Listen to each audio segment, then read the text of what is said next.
যতদূর চোখ যায় শুধু পানি আর পানি। কোথাও কোথাও ভেসে থাকা কিছু গাছ জানান দিচ্ছে দুদিন আগেও জায়গাটা ছিল স্থলভূমি। ঘরের মধ্যে হাঁটু পানি, আবার কোথাও ঘর ডুবে গিয়ে ভেসে আছে শুধু টিনের চাল।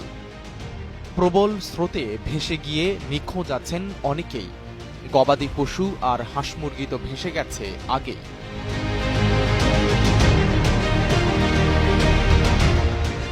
বন্যায় ভয়াবহ এই পরিস্থিতি ফেনী, নোয়াখালী ও কুমিল্লার বিস্তীর্ণ অঞ্চলে। বন্যার ভয়াবহতা এখানেই থেমে যাবে বিষয়টা তাও নয়। আগামী কয়েকদিনে পরিস্থিতি খারাপ থেকে আরও খারাপ হতে পারে। কারণ বাংলাদেশের বিশাল একটি অংশ প্লাবিত হয়ে যাওয়ার পেছনে টানা বৃষ্টিপাত যতটুকু দায়ী, তার চেয়ে অনেক বেশি দায়ী ভারতের খামখেয়ালিপূর্ণ আচরণ। বন্ধু রাষ্ট্র দাবি করা ভারত কখনো বাঁধ দিয়ে নদী মারে, আবার কখনো দরকার হলে বাঁধ ছেড়ে দিয়ে বাংলাদেশের মানুষকে ডুবিয়ে মারে। গত কয়েকদিন ধরেই টানা বৃষ্টিপাতের কবলে নোয়াখালী ও কুমিল্লা অঞ্চল।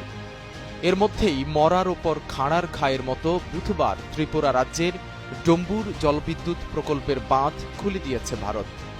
এতে তীব্র গতিতে পানি ঢুকছে বাংলাদেশে। কয়েক ঘন্টার মধ্যেই তলিয়ে গেছে ফেনী, নোয়াখালী ও কুমিল্লার বিস্তীর্ণ অঞ্চল। কোনো প্রকার আলোচনা তো দূরের কথা, বাঁধ খুলে দেওয়ার আগে বাংলাদেশকে সতর্ক পর্যন্ত করেনি ভারত। এর আগে ১৯৯৩ সালে খুলে দেয়া হয়েছিল ডম্বুর জলবিদ্যুৎ প্রকল্পের বাঁধ। অর্থাৎ ৩১ বছর পর হুট করেই এমন ঘটনা ঘটালো ভারত। এই বাঁধ খুলে দেওয়ার কারণে গোমতী ও ফেনী নদীর পানি হঠাৎ বেড়ে গেছে। ফলে নদীর তীরবর্তী এলাকায় দেখা দিয়েছে আকস্মিক বন্যা। পানিবন্দী হয়ে পড়েছেন লাখ লাখ মানুষ। দীর্ঘদিন পর হঠাৎ বাঁধ খুলে দেওয়ায় বন্যার পূর্বাভাসও দেওয়া সম্ভব হয়নি। জানা গেছে, কয়েকদিনের টানা বৃষ্টিতে ভয়াবহ বন্যা দেখা দিয়েছে ভারতের ত্রিপুরা রাজ্যে।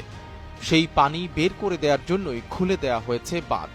তাতে ডুবছে বাংলাদেশের মানুষ। ভারত আবার তার প্রয়োজনের সময় ঠিক উল্টো কাজটি করে। বাঁধ দিয়ে পানি আটকে রাখা হয় যাতে শুকিয়ে যায় বাংলাদেশের কয়েকটি নদী। তাতে মারা যায় গবাদি পশু, নষ্ট হয় ক্ষেত খামার। আবার সেই বাঁধ খুলে দেওয়ায় এখন বন্যার পানিতে তলিয়ে যাচ্ছে লোকালয়। ভারত থেকে আসা ঢলে সীমান্তবর্তী কুমিল্লার ১৪ গ্রাম উপজেলার কাকড়ি নদীর বেশিরভাগ এলাকা প্লাবিত হয়েছে। নাঙ্গলকোট উপজেলার দক্ষিণাঞ্চলের ডাকাতিয়া নদীর তীরবর্তী গ্রামগুলো তলিয়ে গেছে পানির নিচে। স্রোতের তোড়ে ভেসে গেছে গ্রামের সংযোগ সড়ক, কৃষি জমি তলিয়ে গেছে বানের পানিতে। সাইদ রহমান, কালের কণ্ঠ।